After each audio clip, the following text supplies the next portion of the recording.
দুইটা ইম্পর্টেন্ট বিষয় নিয়ে আমাদের কথা বলার আছে। প্রথম বিষয়টা হচ্ছে, আমরা ইতিমধ্যে খবর পেয়েছি যে বাংলাদেশের প্রায় পনেরোটি ব্রিজে যে টোল দেওয়ার যে ব্যবস্থাটি এইটি বন্ধ করে দেওয়া হয়েছে স্টুডেন্টদের কথা বলে। আমাদের জায়গা থেকে স্পষ্ট বার্তা, এটি রাষ্ট্রের একটি যে আয়, এই আয়ের একটি অংশ এই ব্রিজগুলোতে যে টোল দেওয়ার বিষয়টি। সো কেউ স্টুডেন্টদের কথা বলে হোক, বৈষম্য বিরোধী ছাত্র আন্দোলনের কথা বলে হোক, এই নামের অপব্যবহার করে কেউ বাংলাদেশের কোথাও ভুলে এই কাজ করবেন না। প্রত্যেকটি ব্রিজে টোল দিবে, এমনকি বৈষম্য বিরোধী ছাত্র আন্দোলনের ব্যানারে কোনো যদি ত্রাণের ট্রাকও বাংলাদেশের যে কোনো জায়গায় যায়, সেই ট্রাকও টোলের টাকাটি দিয়ে তারপরে যাবে। কারণ এই রাষ্ট্রকে যদি আমরা স্টেবল করতে চাই, আমার রাষ্ট্রের যে অর্থনৈতিক অবস্থা সেটিকে আগে স্টেবল করতে হবে। কিন্তু ক্ষমতার অপব্যবহার করার যে নোংরা সংস্কৃতি ছিল এত বছর ধরে, এখন আপনি যদি সামান্য কিছু একটি অস্থিতিশীল অবস্থা দেখে আবার সেই ক্ষমতার অপব্যবহার করেন এবং আপনার কথা মতো কোনো একটি জায়গায় ব্রিজে টোল দেওয়া বন্ধ করে দেন, কিংবা কোনো একটি স্টিকার দেখে পার হয়ে যান, এটিকে আমরা কোনোদিনও সমর্থন করি না। আমাদের জায়গা থেকে স্পষ্ট বার্তা, অবশ্যই প্রত্যেকটি ব্রিজে এই টোল সেটি টোল দিয়ে যেতে হবে। এবং আরেকটি হচ্ছে যেটি, যখন এই ব্রিজে কোনো একটি গাড়ি এভাবে ত্রাণের কথা বলে বা অন্য কোনো প্ল্যাটফর্মের কথা বলে টোল ছাড়া চলে যাচ্ছে, আরো অনেক গাড়ি আসলে টোল ছাড়া এইভাবে ওই গাড়ির সাথে চলে যাচ্ছে।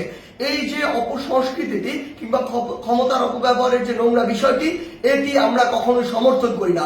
রাষ্ট্রের যে আয়ের সেক্টর গুলো রয়েছে সেগুলো সুন্দরভাবে চলতে হবে রাষ্ট্রের সুন্দরভাবে চলার জন্য। আরেকটি গুরুত্বপূর্ণ বিষয় যেটি আমরা দেখতে পাচ্ছি, বিগত 16 বছরে আওয়ামী লীগ ফ্যাসিস্ট সরকার কি করেছে, তার ক্ষমতার অপব্যবহার করেছে।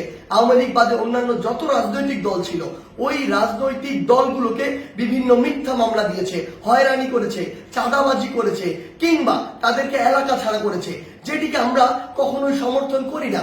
বলেই আজকে 16 বছর পরে হলেও ছাত্র জনতার গণঅভ্যুত্থানের মধ্য দিয়ে আওয়ামী লীগের পতন হয়েছে, আওয়ামী লীগ দেশ ছাড়া হয়েছে।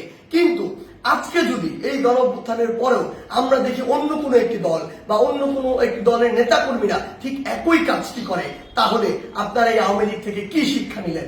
একটা জিনিস মনে রাখবেন, আমরা আসলে এই নির্যাতকের পরিবর্তন চাই না, আমরা এই নির্যাতনের যে সিস্টেমটি সেটির পরিবর্তন চাই।